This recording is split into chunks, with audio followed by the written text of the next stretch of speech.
Hello class, today in this lecture video we will be studying Banking Regulation Act 1949. Basically the principal provisions of the act. I have summarized everything and given you in the form of notes, slides, and in this lecture also through the medium of slides I will be giving you a video lecture for Banking Regulation Act. Let us start.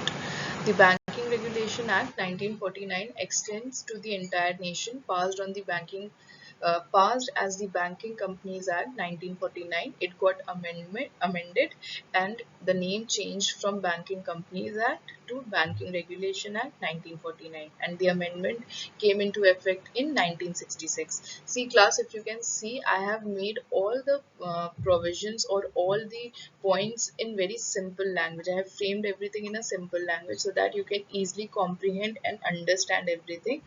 Just for your convenience sake, I'll be summarizing and so that you can memorize everything in a go, and then if you have any problem you can obviously get back to me with your doubts.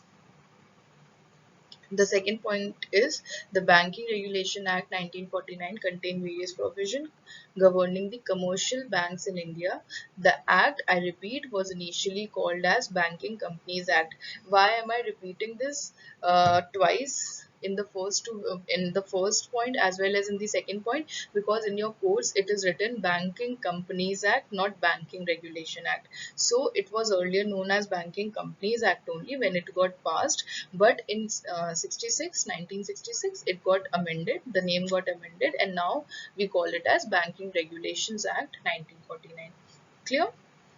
Third point, it was passed in 1949 to consolidate and amend the laws relating to banking companies. I don't think that I need to explain this point. Fourth, it does not apply to primary. This is an important point. Please pay attention on this point. It does not apply to primary agricultural credit societies, cooperative land mortgage banks, and any other cooperative society. The act was initially applicable to commercial banks only, but it was amended in 66 to include cooperative bank in its ambit by adding section 56. See, the act does not include to agricultural credit society or cooperative land mortgage banks. Okay, agricultural credit societies and cooperative land mortgage bank. Cooperative banks are simple when a society comes together and form a bank, that is cooperative bank. So for mortgage purpose or for agricultural purpose, if there is any cooperative bank, it was not included. But in 66 the amendment came, and by adding section 50, by adding some clause to section 56, the commercial banks only, it was applicable to commercial banks only, but now it also include cooperative banks. Clear? Cooperative banks in the original act was not included, but now cooperative bank after the amendment of 1966 it is included. Now what are the objectives of Banking Regulation Act? It provides specific legislation containing comprehensive provisions particularly to the business of the banking in India, prevents such bank failures by prescribing minimum capital requirements.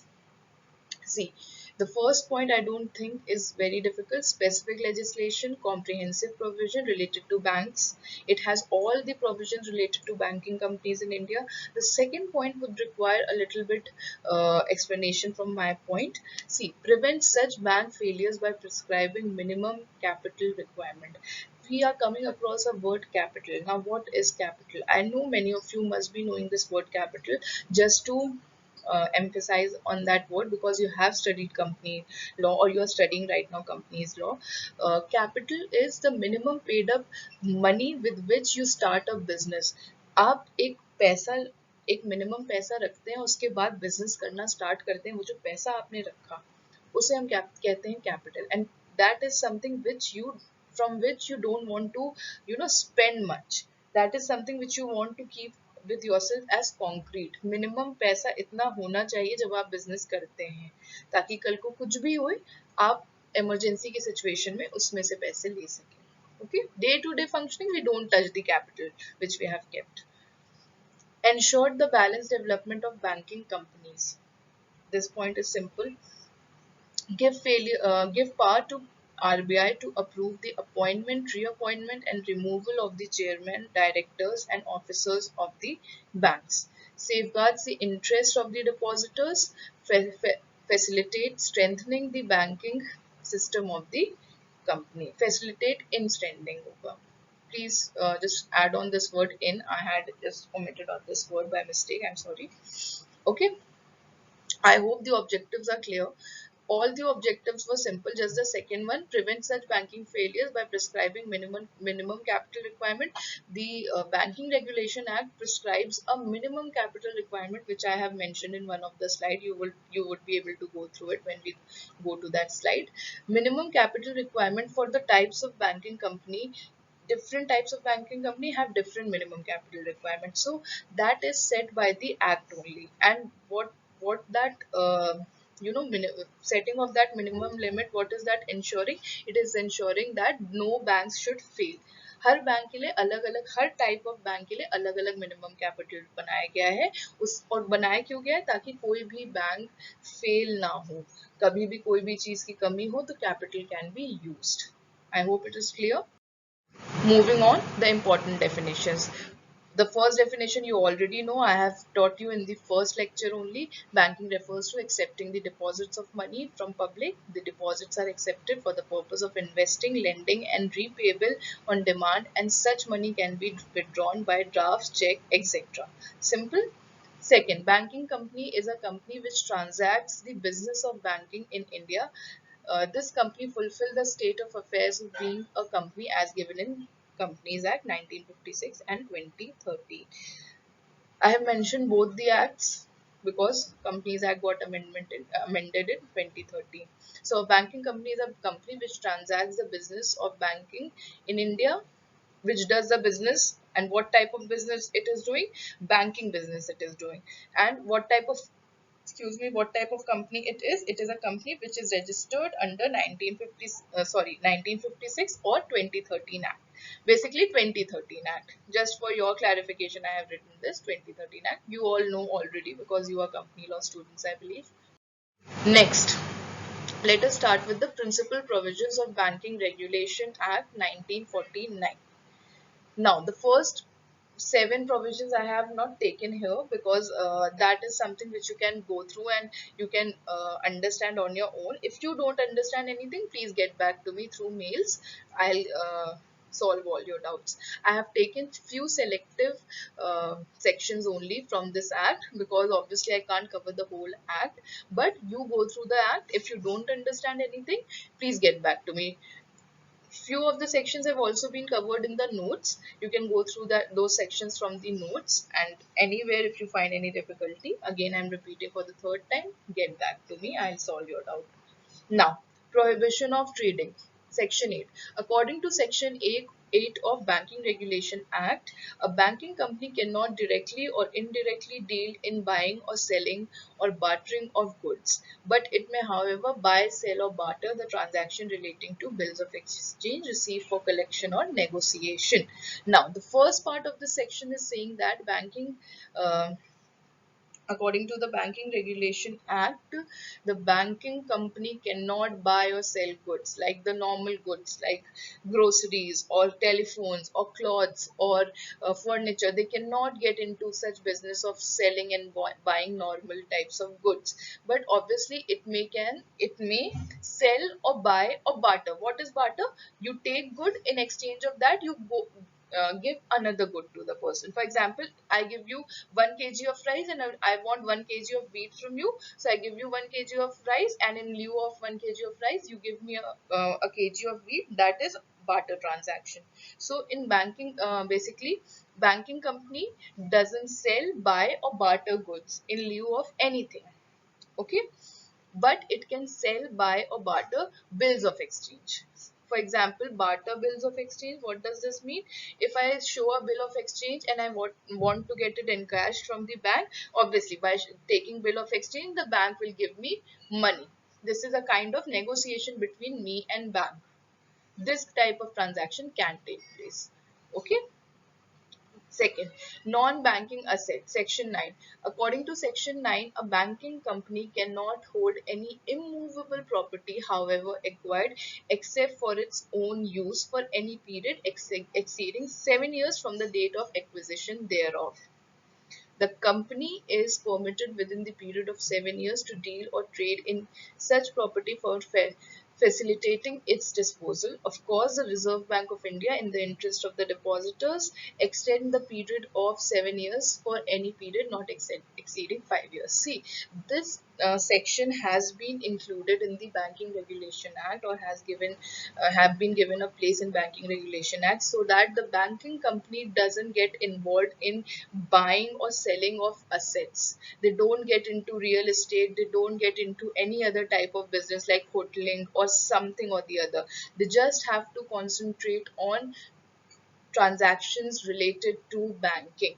If they acquire any type of asset only uh, for the purpose of business of the company, banking transaction of the company, if they are acquiring any asset, they have to dispose it off within 7 years. Or the RBI can extend the time, and that time should only be extended till 5 more years. That is 7 plus 5, that is 12 years maximum. And that too after the permission of RBI. Now, Section 10. Section 10A states that not less than 51% of the total number of members of the board of directors of banking company shall consist of persons who have special knowledge or practical experience in one or more than following field. I hope it is simple. I don't have to repeat. The person who are in the board of directors, not less than 51% of the total number of members, should have experience or knowledge in one or more than one field. Fields are given to you. Okay. The section also states that at least not less than 2 directors should have special knowledge or practical experience relating to agriculture, rural economy and cooperative sector. Section 10B(1) further states that every banking company shall have one of its director as the chairman of its board of director. One of the director out of that board will be the chairman of the board of director. 2 director out of all the board of directors should have special knowledge related to agriculture and rural economy and cooperative sector, because cooperative banking has also been included after the amendment of 1966, which we have studied from the previous slide. Moving forward, now some more principal provisions are section 11, which talks about minimum capital and reserves. What are the minimum capital which a company has to keep to, so that they comply with the regulation of RBI and they don't fail when the company is not able to pay its debtors or depositors? Then the capital can be used. So just go through this slide and get back to me if you have any problem. I have written it in the simplest form. The different names of the company is there, and the capital which they are required to keep. C class, you have to learn what type of company should require what type of how much capital. आपको ये याद करना पड़ेगा कि किस company को कितना minimum paid up capital रखना है. मैं इसमें कुछ नहीं समझा सकती हूँ. अगर यहाँ 20 लाख लिखा है तो वो 20 लाख ही होगा. Just go through it and get back to me, okay, if you don't understand. A lot many things in this uh, whole act, I would say. You have to mug up a lot many things. You have a lot many days also. Everyone is locked up in the homes, so start mugging up everything. Now coming to the next point, payment of commission, brokerage, etc. Section 13 talks about a banking company is not permitted to pay directly or indirectly by way of commission, brokerage, discount or remuneration on issue of its share in excess of 2.5% of the paid up share capital. Whatever the paid up value is, not more than 2.5% can be paid as commission, brokerage, discount or remuneration. Not more than 2.5%. Even if they want to provide anything as commission, brokerage, discount or remuneration, it has to be it has to be till 2.5%, not more than that. Payment of dividend. According to what are dividend? Profits. According to section 15, no banking company shall pay any dividend on its share until all its capital expenses, including preliminary expenses, organization expenses, share selling, commission, brokerage, amount of losses incurred, and other items of expenditure not represented by the tangible assets have been completely written off. Written off means paid off.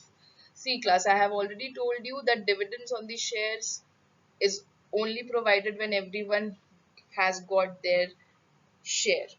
आपको याद है मैं example लेती थी घर के बेटे और दामाद के बीच में, सबसे पहले खाना दामाद को दिया जाता है, जब बचता है तो घर के बेटे को दिया जाता है. Shareholders are the owners, घर के बेटे, तो उनको सबसे आखिरी में डिविडेंड मिलेगा. सबसे पहले I mean you start with writing off or settling off all the other expenses first. पहले सारे expenses written off means settle करेंगे, आप देंगे सारे expenses के पैसे और उसके बाद कुछ बचता है तो आप फिर देते हैं shareholders को. That is in the form of dividends.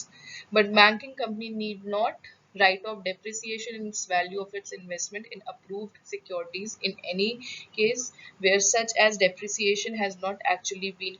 See, these 2 points I've just written, you need not have to study this. It's not very important for your course.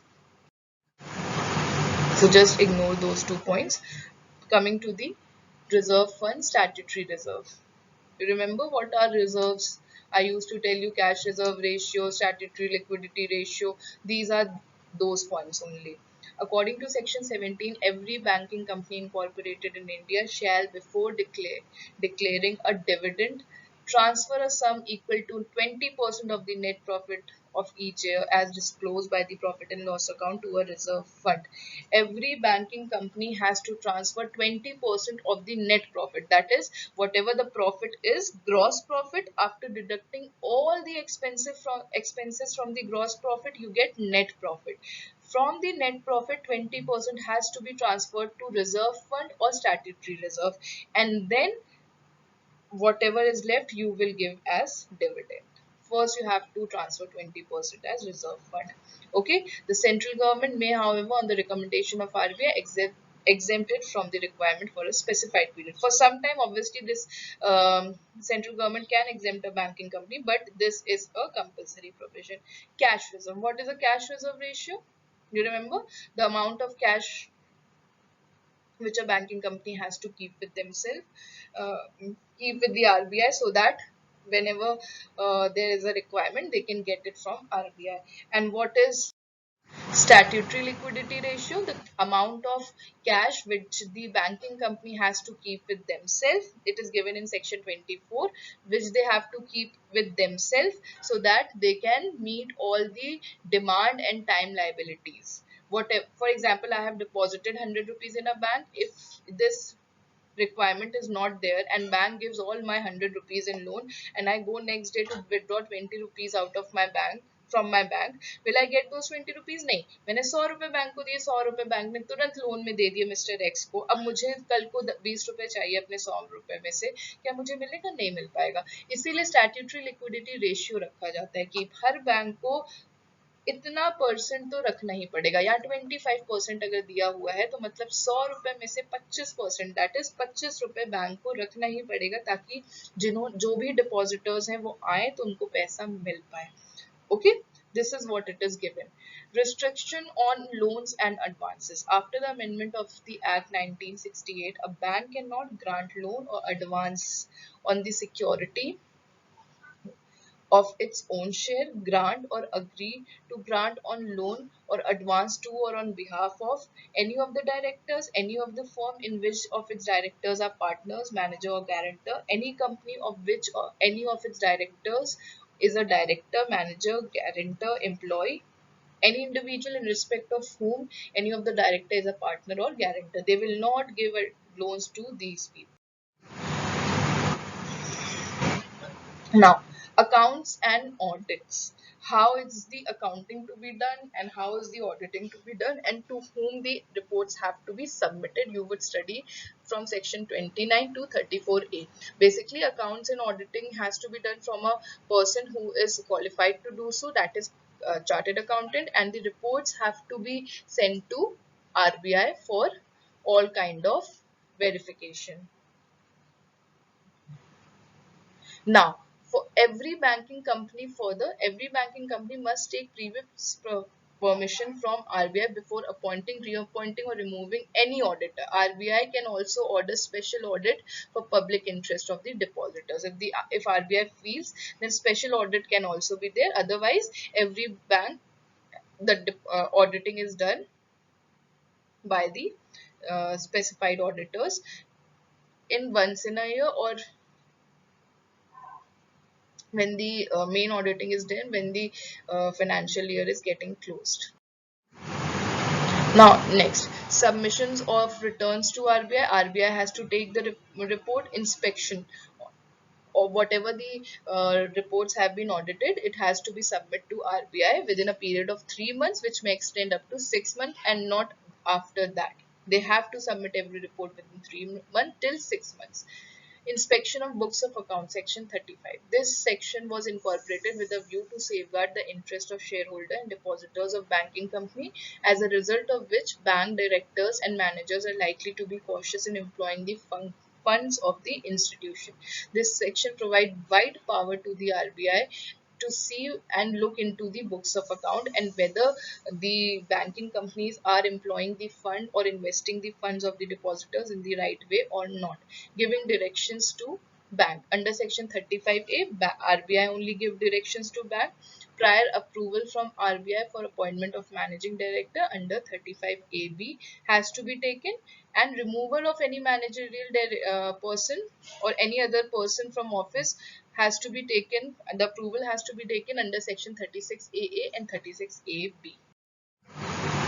Now, winding up is given under given from section 38 to 44.